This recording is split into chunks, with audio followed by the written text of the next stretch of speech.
Cancer treatments can cause many side effects, and many of these can last long after the treatment is over. The one side effect that's nearly universal among survivors, however, is fatigue.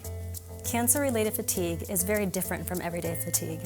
This is a feeling of being intensely tired, physically, mentally, and emotionally. And for some, it can last months to years. Yeah, it's not your normal fatigue from working a hard day at work, that type of thing. It's really kind of like through your whole body, through your system, your nervous system, and your brain. You just feel very fatigued.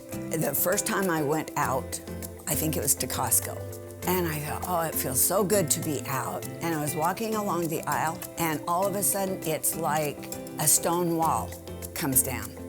And I just stopped and said, I can't go any further. And I was in the middle of an aisle. Mentally, it's extremely challenging, and it's difficult just to get up every day, to sleep at night. Your rhythms are all out of whack, and of course your mind is racing 1,000 times a minute. It took me a good year to where I felt like I had enough energy to resume doing things every day that I like to do pre-cancer. Unlike regular fatigue, cancer-related fatigue doesn't get better with things like a cup of coffee or taking a nap. The one strategy that does work, however, is moderate exercise. I know it sounds hard to be active when you're low on energy, but studies do show that moderate activity will help reduce the symptoms of fatigue. Here are some tips that can help. It's important to stay as active as you can, both during and after your treatment. Continue as many of your daily routines as you can. Spread your activities throughout the day.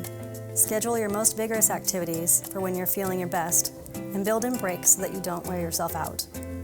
Get some kind of exercise every day, even if it's just walking to the mailbox. Start slowly and gradually build up to 30 minutes of exercise on most days of the week, if you can. You don't have to do 30 minutes all at once. 2 15-minute walks are just as beneficial as one 30-minute walk.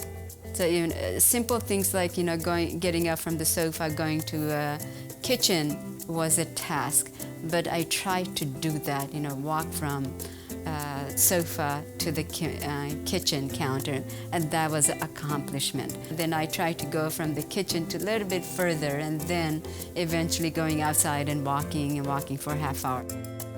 To start easy when you have fatigue and when you're just starting out to get back into the normal flow of life, and do small steps and walk 2 blocks, and then you're going to be tired, and so that's okay. Take a rest, and then say tomorrow we're going to hit it and do 3.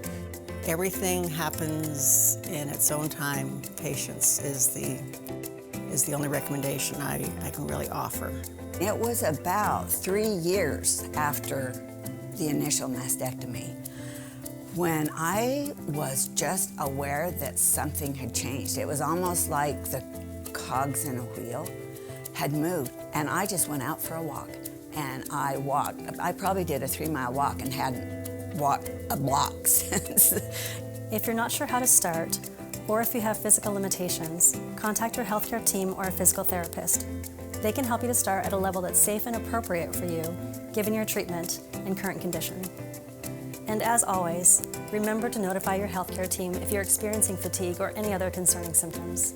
We're here to help you every step of the way.